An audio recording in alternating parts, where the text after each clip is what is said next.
All right, guys, so I just want to walk through a little bit of what we did with Kobe there and what he had going on to help show how we made that progression.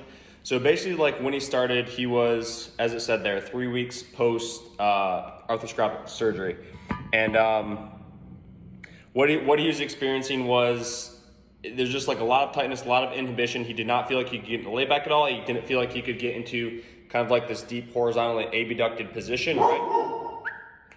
It was just like super in tight, almost like that T-Rex type throw. And he didn't feel like the PT that he was doing was enough to be able to get him into those ranges and actually feel comfortable and be there, right?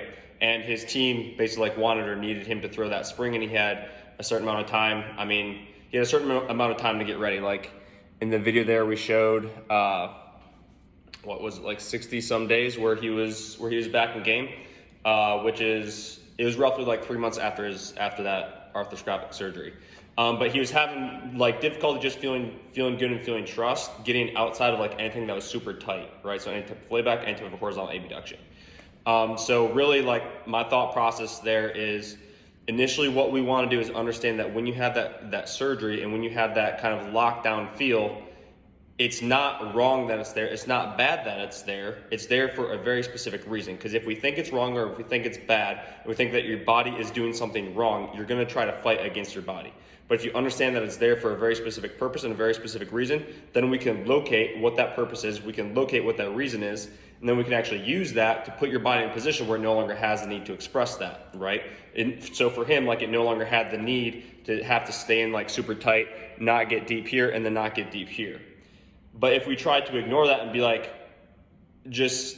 I don't know why your body hurts, it sucks, and we just need to try to get away from it, then we aren't able to actually like locate it. So what we started, I'm not gonna go through specifically what we did, but what we started to do is just take very simple and basic moves, move through full range. So for example, like a joint move, one specific move that I struggled with was just a simple horizontal abduction, adduction joint move, right? Like getting out here just didn't feel good, and then also getting across didn't feel good. And so he started off in like these ranges here. And you can see that even in his throwing. Again, he's like in here. Joint moves, he's still in there. The joint move is much simpler than the throw. So we can take that joint move and we can do it for high volumes, we can do it for high amounts of intensity.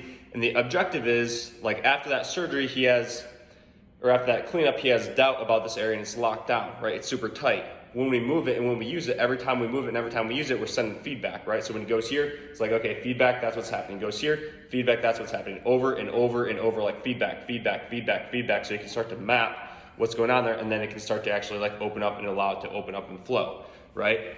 So that was like the initial process. Obviously, we got into a lot more. We did a lot of layback work because he's having a lot of trouble there. But the point that I really wanted to make clear here was, for him specifically, he did have some, just like not really sure why his body was doing what it was doing and not really sure how to clean it up. And it started with understanding that there's nothing wrong with it, and it's actually a very proper response. Like if your body didn't have that response of lockdown after the surgery or lockdown after an injury, like you could go run into a wall, you wouldn't feel anything, and we wouldn't have any context for what to do or what not to do. So there's nothing wrong with those feelings or those sensations, those lockdowns that you get after an injury, after surgery. We just have to understand why it's there, be able to locate it so that we can then put your body in a position to no longer have to express that. And you can see how that came out in his actual skill over the course of those 60 to 70 days.